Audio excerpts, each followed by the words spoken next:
Joel Kendall, what is your title now at Southwestern Oklahoma State University in Weatherford? I am the Associate Provost. Okay, what does that mean? What does the Associate Provost do? Well, we're not sure. We think that what I'm supposed to do is I'm in charge of, it's almost like quality control. I hate to say that because that doesn't sound good talking from a college standpoint, but that's what it is. I'm in charge of strategic planning. I'm in charge of academic affairs to the point of, supporting students through academics, and we get reaccredited every 10 years. I'm in charge of making sure that we keep our accreditation up too. So it really is, I hate to say quality control, but kind of like that. All right, for our audience's awareness and full disclosure for everything, I've known Joel Kendall for about 20 years now. I, Nathan Brewer, went to Southwestern Oklahoma State University around 1999, 2000, somewhere in there. In fact, I think my diploma says I finished in August of 2000. And in 1999 and 2000, I majored in communication arts. Joel Kendall at the time was a teacher at Com Art, and you ran the student newspaper. So I've known you for like 20 years now. Over 20 years, yes. Now, I'm not good at math. Well over. Not good at math. Well, that's why you were a communication arts major. Exactly. Give me words, not numbers. You're born and bred where? So I was raised in Mooreland, Oklahoma. My dad grew up in Cheyenne. My mom's from Leedey. In fact, they're retired and live about 14 miles west of Leedey. But I graduated from Mooreland up there in those mighty Bearcats in northwest Oklahoma. So then I did. So anyway, that's where I came from. All right. Who are your parents? Mick and Lily Kendall. Are you related at all to Les Kendall? Yes. I can't believe I just said that publicly, but yes, I am. I know Les because, being a banker up there, but also for a while, believe it or not, he was my landlord. Is that right? Yeah, he owned a set of good. duplexes in Elk City that I lived in not long after I got married. So I didn't realize at the time my landlord was your kinfolk. Yes, he is a fine person. Well, after you graduated, by the way, what year did you graduate from Mooreland? That was 1990. Then you did what? I went to Oklahoma State. I wanted to come to Southwestern and play basketball, but then the basketball coach saw me play, and I was all I lacked was sheer talent. I had no talent, and so I went to Oklahoma State.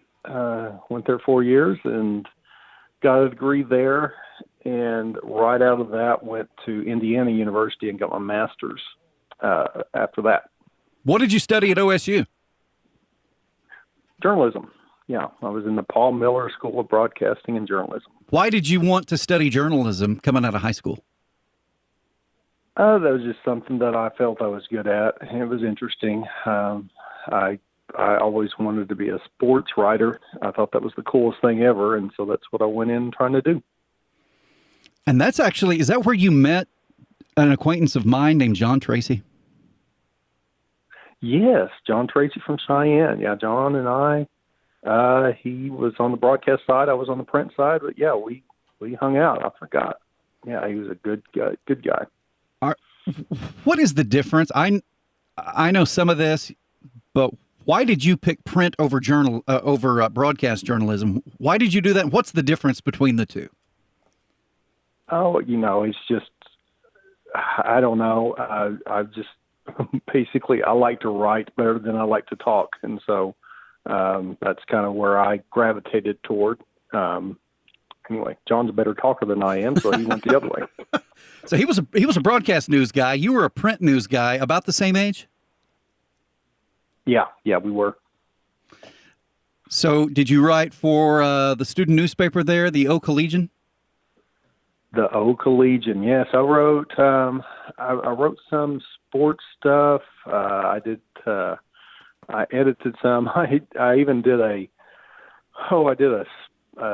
a pick, kind of predicting the scores of the weekend for football games. That was, I just remember that because what you would do is every Thursday you would write and say, all right, here's the big games coming up, and here's who I predict's going to win, and they do that now, just like I don't know, not betting, but it was kind of humorous, but that's back when OSU was horribly bad. And so I realized that I was going to write in our student newspaper that we were going to lose. And I mean, it wasn't any secret. We were going to lose. I think we played Michigan our first game, and they were ranked fifth, and we were coming off an 10-1 season. So I wrote, of course, hey, we're better, but we're awful, and we're going to lose to Michigan. And the next day, I had a note on my desk that said, hey, Kenny Monday came to talk to you. And Kenny Monday at that time was an Olympic wrestler for OSU and was one of the biggest, strongest guys I've ever seen in my life. And basically he said, I want to talk to Joel because that's bad school spirit. He should never pick against us again.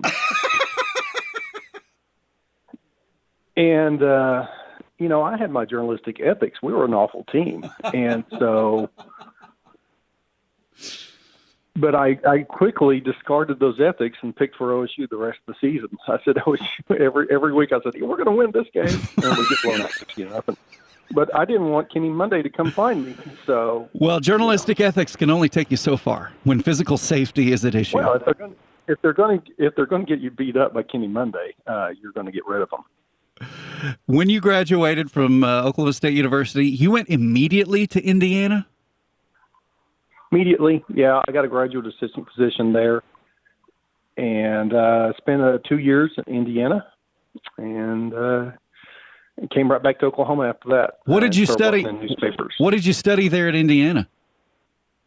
Journalism, yeah. I went there to get a master's in journalism. And just it was a different experience.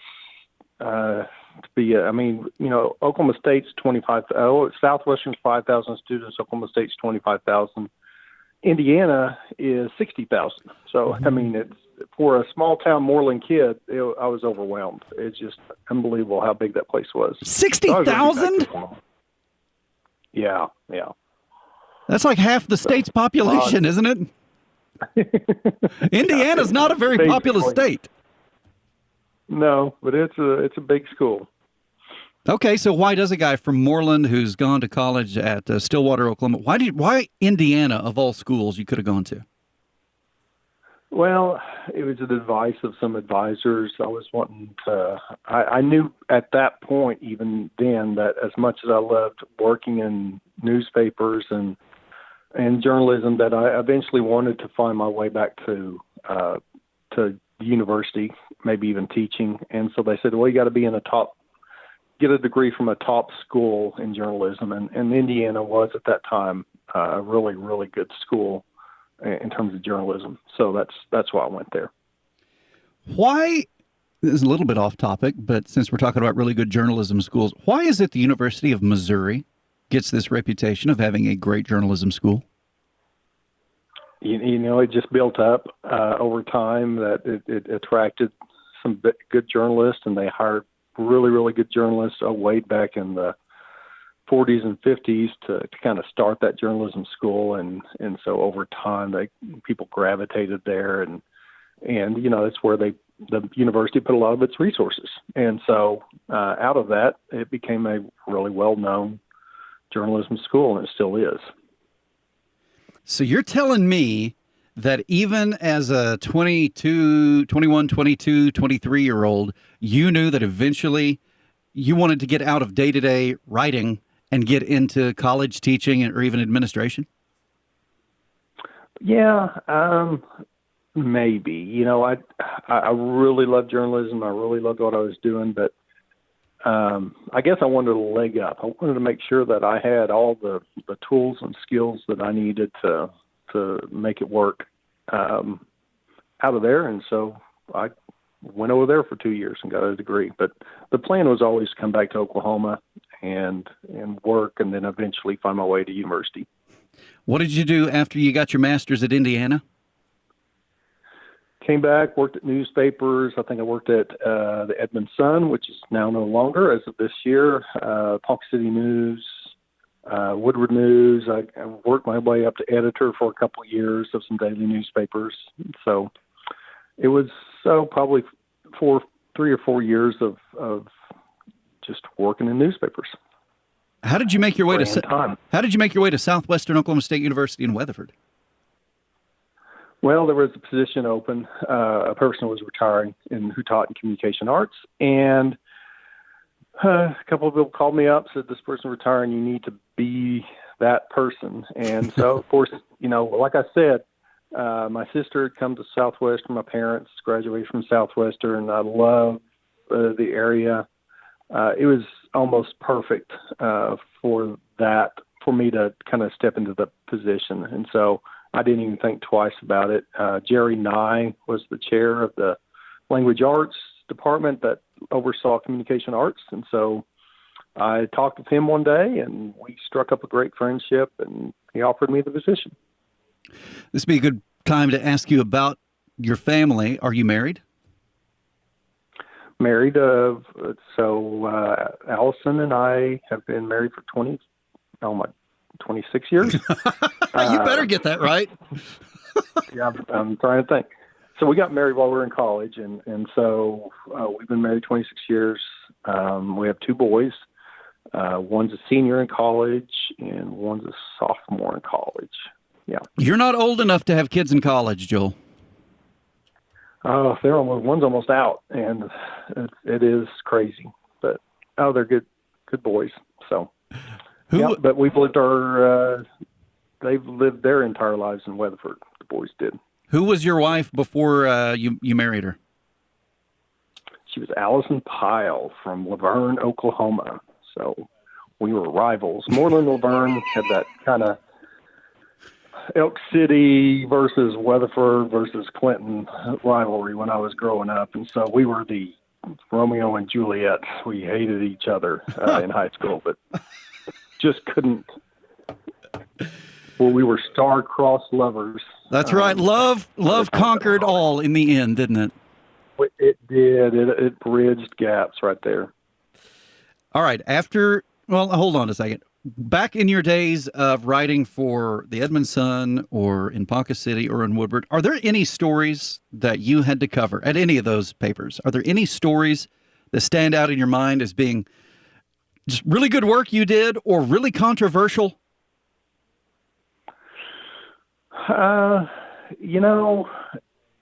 There were. I'm trying to think. The one I got from Edmond Sun is they sent me out and they said, why don't you interview this old baseball player? And so I did, and I knew nothing about him. So I looked him up, and his name was Calvin Coolidge, Tuskahoma, Buster McLish. And he had like 5 middle names. And I was like, what in the world? So that was my first question about him. And he said, well, he was like the 12th kid. And his mom named the other 11 kids, but she let the dad name the 12th. And so he took the advantage and gave his kids like 10 names or something like that.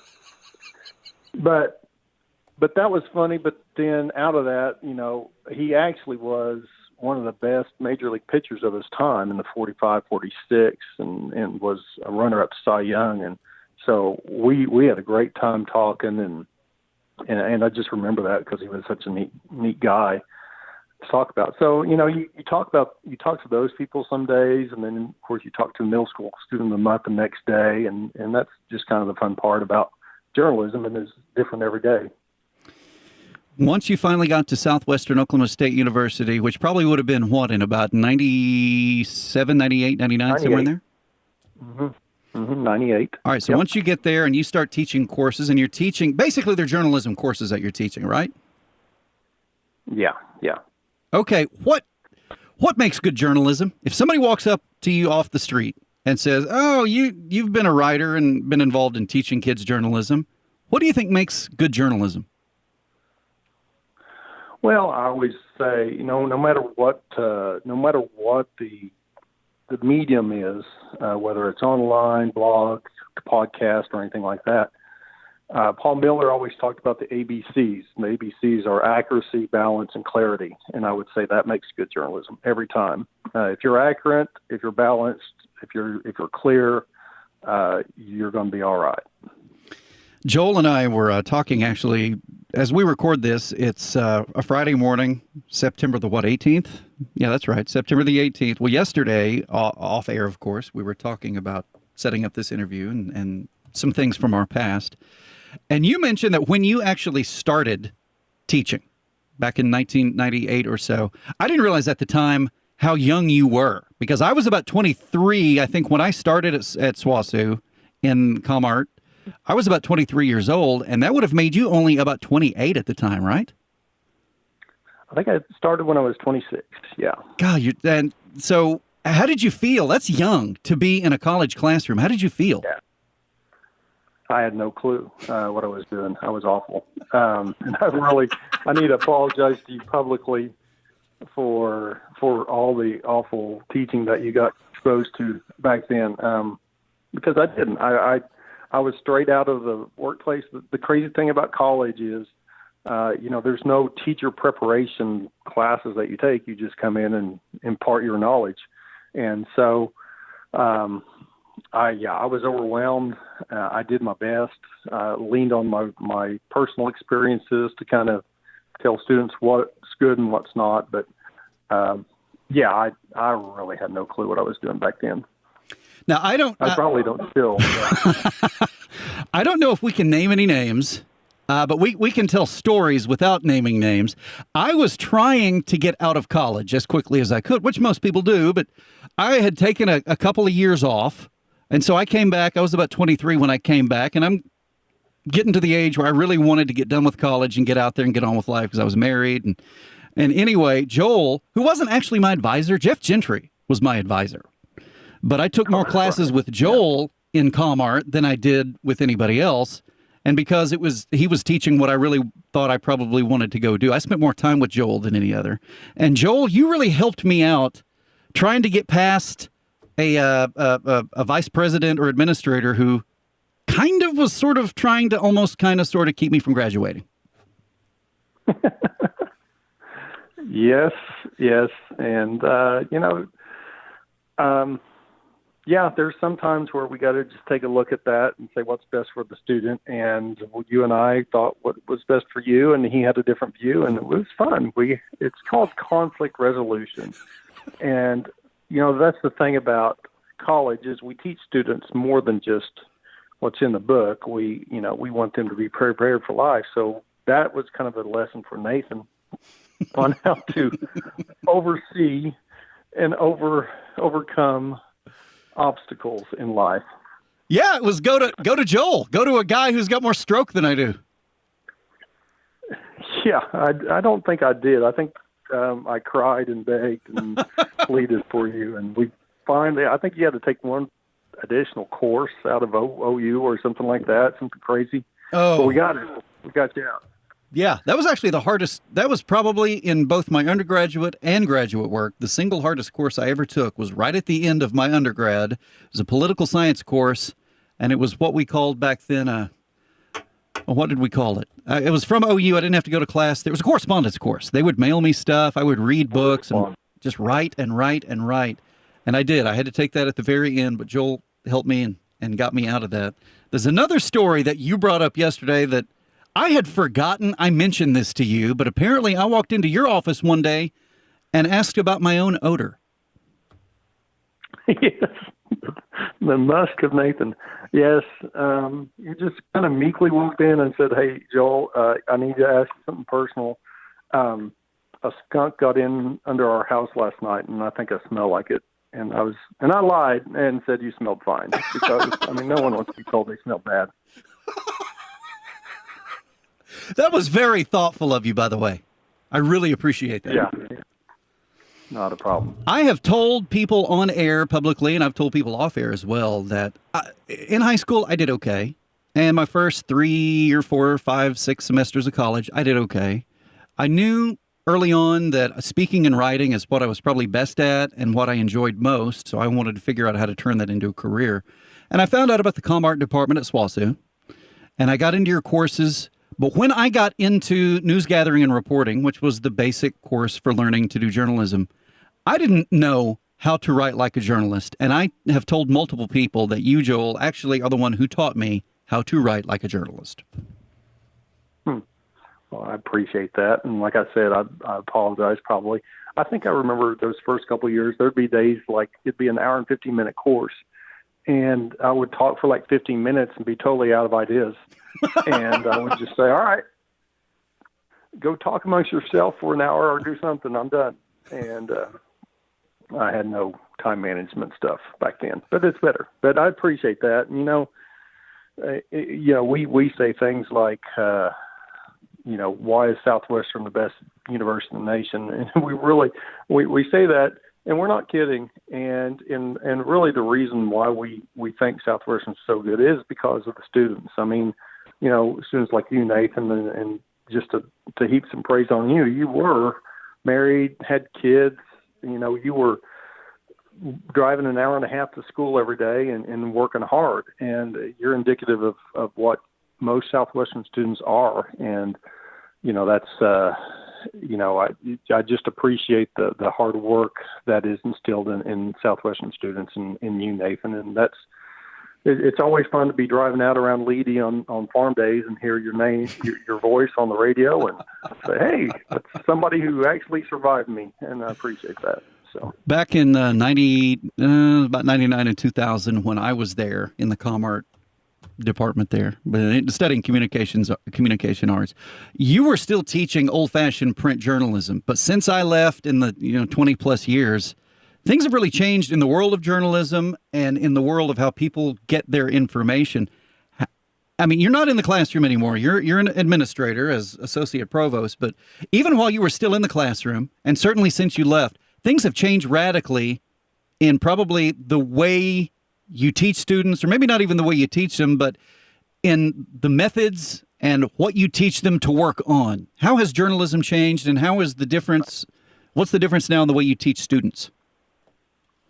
Well, I mean, the basics are still the same. News gathering and reporting, even as I taught it to the end, I'd set it up about the same because you can't get away from that. You can't get away from, the five steps of writing where you gather, you verify, you write, you rewrite, and you publish. I mean, that's the same whether you're doing it on a blog or you're doing it on Facebook or whatever. So that's the same, but obviously it's different. And, the big difference now versus then is that in 30 years ago, a person would pick up the Daily Oklahoman in Leedey or in Elk City, and they'd listen to the local radio station, and they'd watch the nightly news at 10, and that would be where they got the information. Mm-hmm. And so the gatekeepers, we talk about the gatekeepers, and you had really three gatekeepers of their information back then. And now the gatekeepers, there are no gatekeepers. There's no gates. Anybody and everybody can publish, can talk, and all that. And so, even now, I would say the skills for a journalism person are even more important because those are the ones who rise to the top. Because everybody's publishing, but only those who do it really well and get the information out in the right way are the ones who stick around. I'm going to give you my opinion on something, and I'll get your reaction to it. In a sense, and there is a way in which it's good that we all have access to information, but that also anybody can tell their story. I mean, there is a benefit to that. Then on the other hand, though, it's my personal opinion that because we've democratized journalism so much, that everybody can publish instantly and easily, we've decided everybody's opinion is valid, and oftentimes what really is just opinion or rumor gets spread as fact. And I think, although you want free access to information and free exchange of information, in a sense, I think social media has harmed news gathering and reporting, has harmed journalism, because you get the water's muddied with people's opinion and rumor on one hand, and then other journalists who are actually checking sources and verifying facts on the other. So I see, although there's an upside, I see a big downside too to all this easy access to information and sharing of information. What are your thoughts? I would agree. We have more information, but we also have a lot more disinformation. And, at different levels, that's going to be really harmful. 30 years ago, if somebody came out and said, the world is flat, they would not have, first of all, they wouldn't probably have access to a way to get that information out. And once they did, that information would be quickly dispelled. Well, now, you get a flat earth society, you get people who keep putting out the information to the point that they gather more and more people that, because they're just not knowledgeable of the situation, they believe that too, and now you get a snowball effect, and it's tough to stop that. And so, the disinformation is a problem because of that, and it's tough to rise above that sometimes. Do you ever have students, or let me ask it this way, when you were still in the classroom, did you have students come to you and say, hey, if I study journalism, will I be able to find a job? What can I do with this degree? Yeah, and that changed over time. When I first started, I was placing a lot of students in newspapers and radio stations and television stations and all that. And by the time that I got out last year before, I guess, a lot of their jobs are public relations or public affairs. And, that's a little disconcerting. I like the fact that they're getting jobs, but, you want people to be out, not in just advocacy. You want people to be out there, giving out information too. Right. But that's just how but the marketplace has changed. That's how it is nationwide too. Jobs for the traditional journalism jobs just aren't there as much as they used to be. Do you enjoy being Associate Provost at SWOSU? I do. It's great. It's it's just a different way to serve the university. The university has been so good to me, and so I get to be a part of a group that is looking at all ways on how to make our university better. We have a lot of different offices that are basically just working together to make this a great university, and I like to be a part of that. By the way, do you have any idea what happened to Jeff Gentry? Jeff is over at Rogers State University. He was, at last check, he was chair of their communication department. So he is still there. I knew he had gone there because I think he left not long after I graduated. And I knew he'd gone there, but you think he's still there? I think so. I have not talked to him in a couple of years, but last check he was. I took some of the teachers I'm sure have flown to the wind. Jeff Gentry left. Scott Crew taught me intro to theater because within the major, that was a course I had to take. He's not around there anymore, is he? No, he left just about the same time, went to Texas Tech to work on his doctorate, and I lost touch with him too. What about Strickler? I'm not a very good people person. Is Steve Strickler still around? Steve Strickler is awesome and still awesome. He is around and running a great theater program. So yeah, he's wonderful. He's one of the treasures of Southwestern. Let's see. I think I'm thinking of all my major courses. I think Robin Jones was there when you were there, and she is the chair of the Art Communication Theater Department. Well, one of the great tragedies of my academic career is that in her course, interpersonal communication, I got a B. That was the only B you got, probably. I was crushed that I can't believe I got a B in that course, but I did. I got a B, and I'm not going to lie to you, it's damaged me. I'll pass it on to her today. Joel, Kendall, I just cannot believe. I knew you were young at the time, but I didn't realize you were only 5 years older than me when I first met you. No, but I tell you what, those were fun times. As little as I knew what I was doing, I had a blast, and like I said, the students just made it even more so. You were part of a really, really fun group that was there to work and do great things, and man, that was fun. There was only one. I remember when I wrote for the Southwestern, which is the student paper, which you do in conjunction with taking news gathering and reporting. And back then it was actual paper. It's not still paper, is it? Mm-hmm. Nope. They've changed that 2 years ago. I kept the paper version all the way until I stopped, just because I wanted students to always have that process of going from concept to finished product. But it just, they've changed it to all digital now. Well, back in about 2000, it was still a paper. And when I was doing writing for the paper, you assigned me a story. It was the most controversial one I ever did. And I won't name any names, but there was I think it was a VP who he had a no confidence vote by the faculty senate. You remember that? Vaguely. There's always this uproar between the faculty and the administration. So it's probably happened 19 times since then, right? Yeah. I'm kind of scared that you mentioned it I don't want people to get ideas. That's right. Now you're on the other side.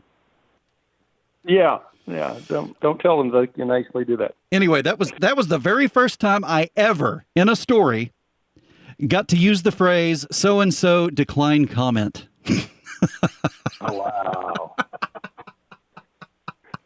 Because I had to go to teachers who were part of the faculty senate and ask them, why did you do it? And nobody wanted to go on the record and explain why they did such and such. So anyway, that was a good experience for me, getting an actual controversial story. That was fun. I didn't know I threw you into that, but that was great. Yes. It's always good to get that out of the way. As soon as we stop recording, I'll tell you who that was. Okay. I have an idea. But... Joel Kendall is the Associate Provost at Southwestern Oklahoma State University. He's a young man, and he's already done great things. And by the way, I think I stopped short on your academic career. While I was taking courses with you, or shortly thereafter, did you go to OU and work on a PhD? Yeah, I took it while I was teaching. And so, I ended up getting the PhD. And I got it in higher education administration, because at that point I was like, I would like to, get into administration at some point. So that's what I did. So I finished that up while I was teaching at Southwestern. Well, then I apologize. I should have been referring to you as Dr. Kendall all this time. Yeah, I've been upset the whole time we've been talking. He is Dr. Joel Kendall, Associate Provost at Southwestern Oklahoma State University in Weatherford. The man who taught me to write like a journalist, talented guy, super nice guy. Joel, thank you for going one-on-one with one of your former students. Well, thanks a lot. That was fun. Just let us know if we can ever talk with you all again or do anything for Rock City and your podcast specifically.